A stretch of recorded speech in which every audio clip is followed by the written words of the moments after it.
Hello and welcome to So Recently, the short podcast where I talk to people about things they've done recently. My name's Rosenwyn and today I'm going to be talking to Victoria, or as I know her, V.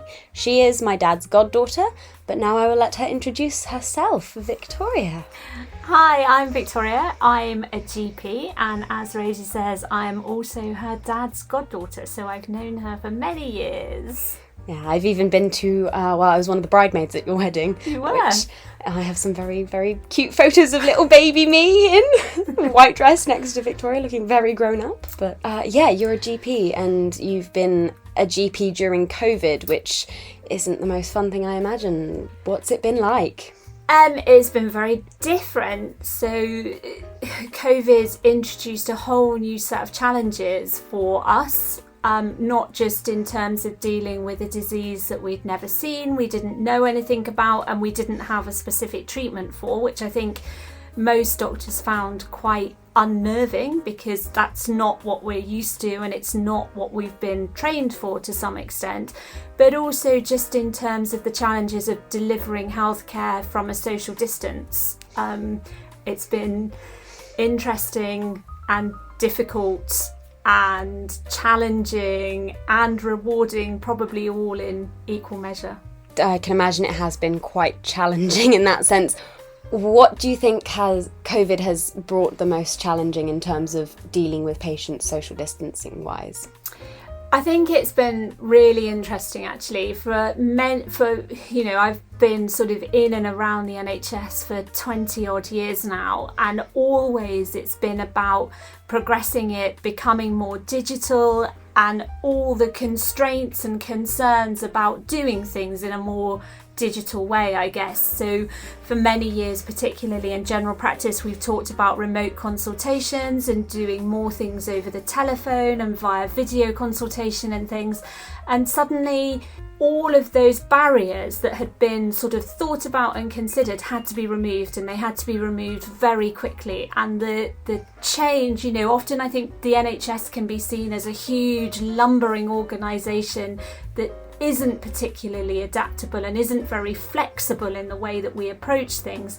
And yet almost overnight we went from delivering 100% of our healthcare in general practice face-to-face to almost none of it face-to-face and having to do things remotely. And that was a logistical challenge in terms of having the technology in place, but also a challenge in terms of how we were, all of the things that we were used to using and all of the tools that we have available to us were suddenly taken away, because lots of them involved reading the patient as they sat in front of us, and we couldn't do that because we were doing things down a telephone line. So that's been on an organisational level, but then also on a more personal level, the two biggest challenges, I think. So in terms of patient reaction, how has your patients felt towards this massive change? I think at the beginning there was a huge understanding that it was necessary. I think there was some misconception about the fact that we'd closed our doors completely and that we weren't available anymore, which then panned out as people found that actually we were still there, we were just working in a different way. For lots of people, I think it's actually improved access. So by doing things over the phone, it's meant that people don't have to take a morning off work to speak to a GP about something that isn't, a problem that's making them be off work normally. So there's all sorts of things we deal with every day where people are actually quite well, but they need some medical advice. And it's just made us more accessible for that sort of thing. I think what it has done though is made it almost inaccessible for other things. So in terms of doing video consultations, you've got to have a reasonable internet connection, you've got to be able to have a device that will allow you to do that. And there are certain sections of society, old people, deprived people, people that aren't living in an area with good broadband capability and things, that then makes that a barrier where normally they'd just pop down to the surgery and be able to be seen. So I think in some ways patients have been very good and very understanding and have completely adapted and accepted this, but then in other ways it has been more difficult, and I think there are some pockets of society that maybe have been a bit disadvantaged by the change.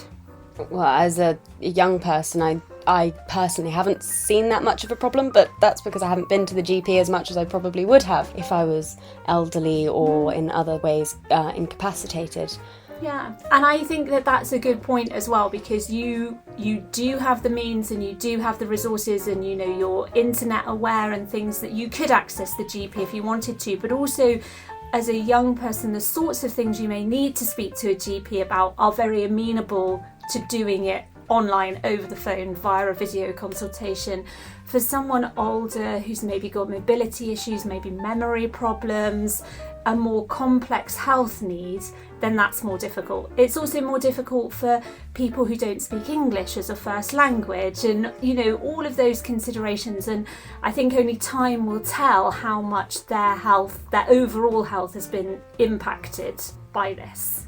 So moving into sort of the new normal, as it were, how is it changing in terms of a GP practice, and how long are these changes potentially going to stay for, or is it going to be more of a blended experience, I suppose?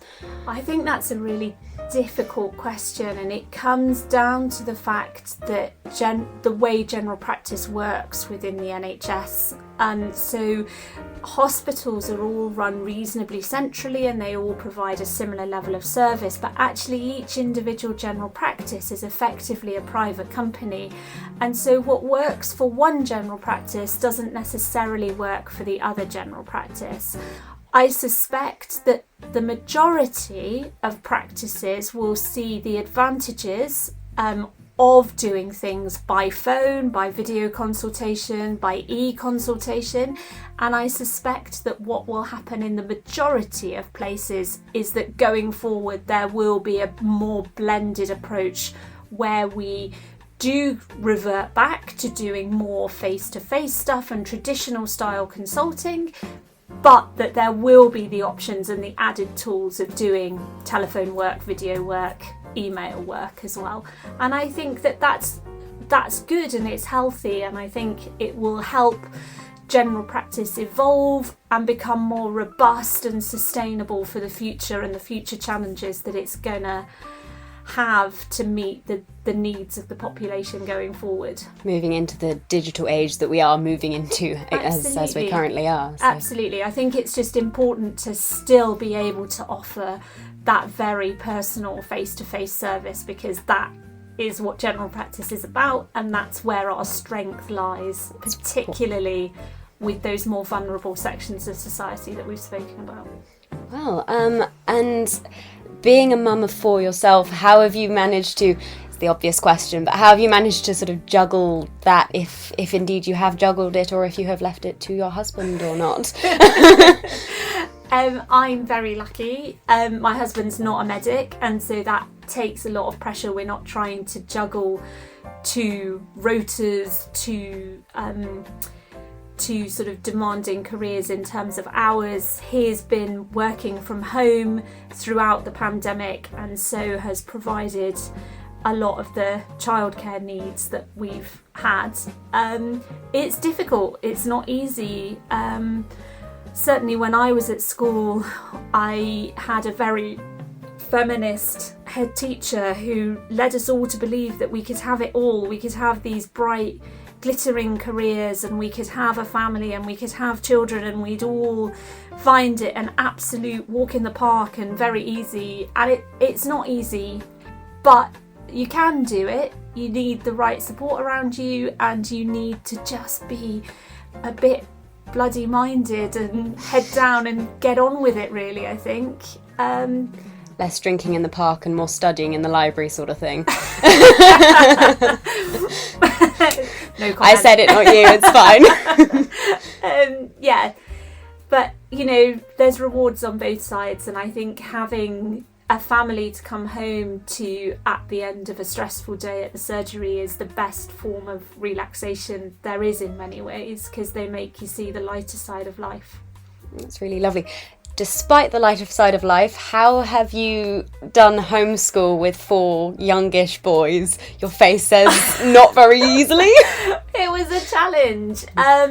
we were very fortunate in that although my husband's not medical, he was considered a key worker. So one of our boys isn't at school yet. He was still in nursery. The middle two were fortunate in that they were given places in school, and the eldest one was homeschooling, but really just knuckled down and got on with it. Actually, he did really well, but it was hard at times, really hard.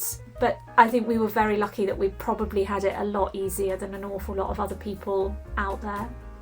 Well, thank you very much for your words of wisdom. I've learnt so much about how general practices have worked over the last year and a half. And I hope to speak to you again very soon. Thank you.